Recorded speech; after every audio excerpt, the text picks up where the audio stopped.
Welcome back, the assist maker and the goal scorer. There they are, Kevin De Bruyne and Erling Haaland, two men who more than played their part this evening in Manchester City's convincing win in Sevilla. As you can see, we're at the touchscreen.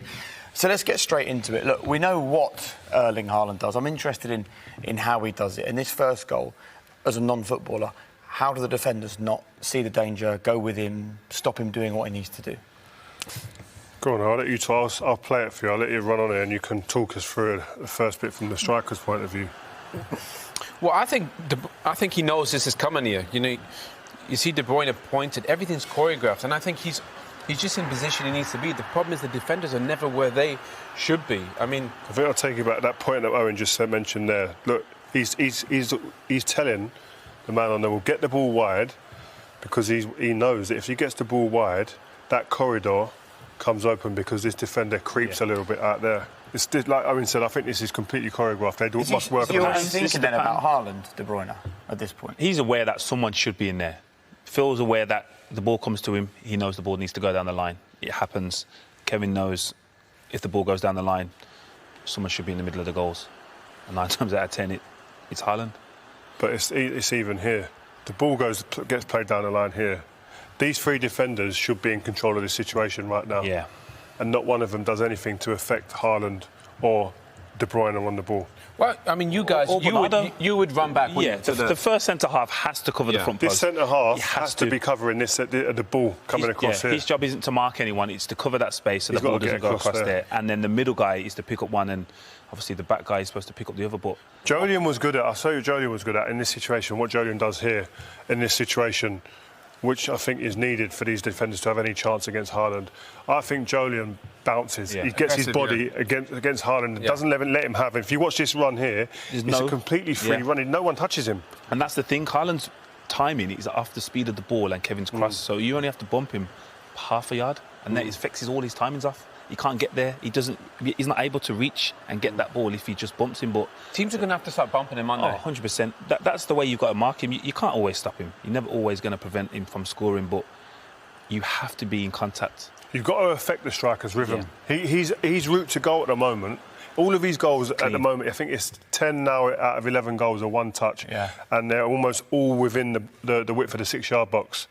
And a lot of those moments, he's not even getting touched by anybody. So you only stop him by fouling him, is that? No, not fouling. You've got to just put your body against somebody. Just adjust his timing. Yeah, and then Make him adjust his run, which affects Kevin De Bruyne's ball in the weight. And exactly. And then his steps are not as like, the composure moves a little bit maybe as well. But wait, can you just run that back for a sec? You know, look, this is what I don't think he gets enough credit for. Look at his awareness. People think he's just a finisher. Watch how many times he checks his shoulder. Yeah.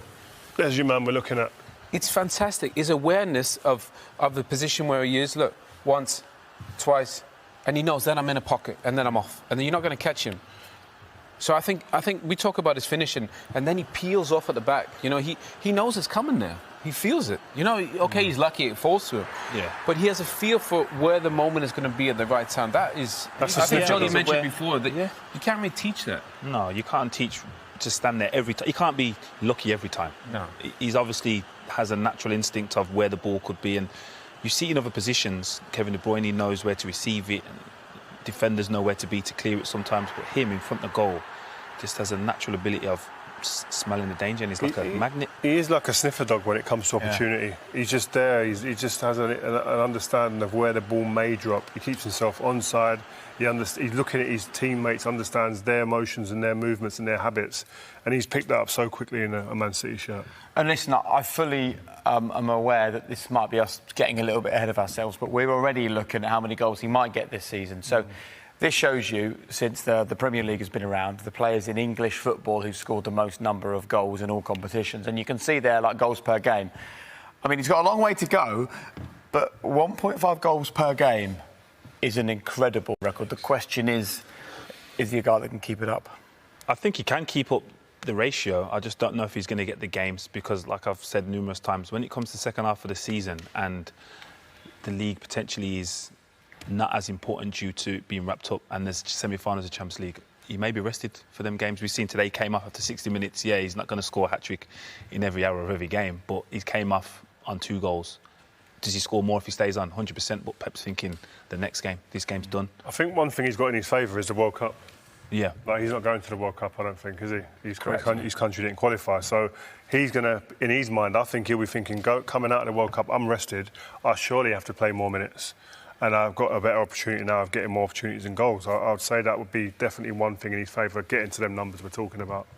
It's 40. I mean, it's 40 plus, isn't it?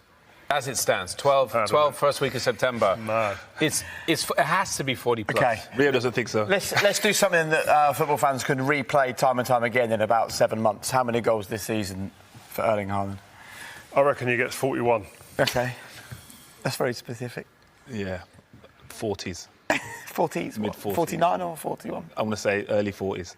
Yeah, 45, I think. 44. So he takes the record then, goes That'd over be the... it. Yeah. That's the record. In all comps, we mean, yeah? Yeah, in all comps. Yeah. Yeah. I think he breaks a Prem one, and I think he gets 44. He breaks, 45. so plus 35 in the Premier League. I think he's getting 30 plus. I think he gets 30 plus Premier League. Wow. OK, right, let's get some reaction from this evening. Here is Kevin De Bruyne and Emmanuel Mendy's debut tonight, Manuel and Kanji. They're both talking to Jules. Kevin, Manuel, congratulations. First Champions League game, first win. You must be happy with that, Kevin. Well, obviously it's a very nice stadium to come to. The crowd is on it, but obviously first away game is very important. You know, you have to set a tone, and I think we did that today. So obviously, I think a good performance, a good victory, and it's nice to start it. Manuel, a clean sheet on your debut for Manchester City. How much did you enjoy it out there? A lot. It's my first game here. The guys supported me really well, so they made it pretty easy for me. I'm happy for that. It was an intense away game, but I'm happy we could have kept the clean sheet and obviously the 3 points. Has it helped you settle in as well, having your former Dortmund teammate Erling Haaland in the squad? Yeah, of course. He texted me before I came here. And obviously, when Manchester City calls you, I didn't have to think twice. And he only told me good things about this club. And yeah, I'm happy I made that decision and the club wanted me. Goal, Haaland, assist, Kevin De Bruyne. That's something we've heard already 3 times this season. Once tonight, of course. How many more times are we going to hear that, Kevin? I don't know. You know, I try to do my job and make the right movements and try to create as many chances as I can, and I know one way or another Erling is going to be there, and yeah, for the moment he's scoring the goals, so obviously it helps us win games, and it's pretty good. I think for him it's a perfect start. Does it make it easier for you knowing that he's 9 times out of 10 going to be in the box ready to score? Sometimes, obviously, I think the way he adapted to us is really good. But I think, obviously, outside the goal scoring, there's still another part in the game, and I think that part is maybe more tough to adapt to. But makes it more exciting that if he can adjust to the way we play there, then the level's going to go up, and that's what we demand for him. But obviously, if you score that much, you can get away with a little bit more. But I think he knows, and we know we can still do better. But that's only positive, obviously. Well played, both of those men this evening. Look, he's a player that arrives with pedigree and experience, Manuel Akanji, but it's still a debut for a new club in the Champions League. What did you make of it? I thought he was very, very confident. It shows that he's had lots of experience at this level at his previous clubs. And signing from Pep Guardiola, a man of his experience in the Champions League, in a good footballing league, who's played particularly well for that. He's played international football as well, and it didn't surprise me that he comes in here. It looks like fits like a glove, not a problem, and he'll be called upon many times this season, I'm sure, and I'm sure he'll produce performances like that. Well, we spoke about it as if defenders, when they come into these situations, you don't want to be unnoticed, name checked all the time. You want to go through the game with just smooth, without being called, and he done that today very well. 100% echo everything Rio said. I think if he's coming to a game and he looks comfortable, it looks like he understands the system, but didn't mention his name, didn't make any wrong decisions. He was in the right place at the right time, and they're the kind of performances you want as a centre-half. You don't want to have to be making last-ditch tackles all the time. If you can get through the game and just be comfortable in your surroundings, then he looks like he's a great signing. Very good. Well, pretty much a perfect night tonight for Manchester City. The same can't be said of every British club in the Champions League this season.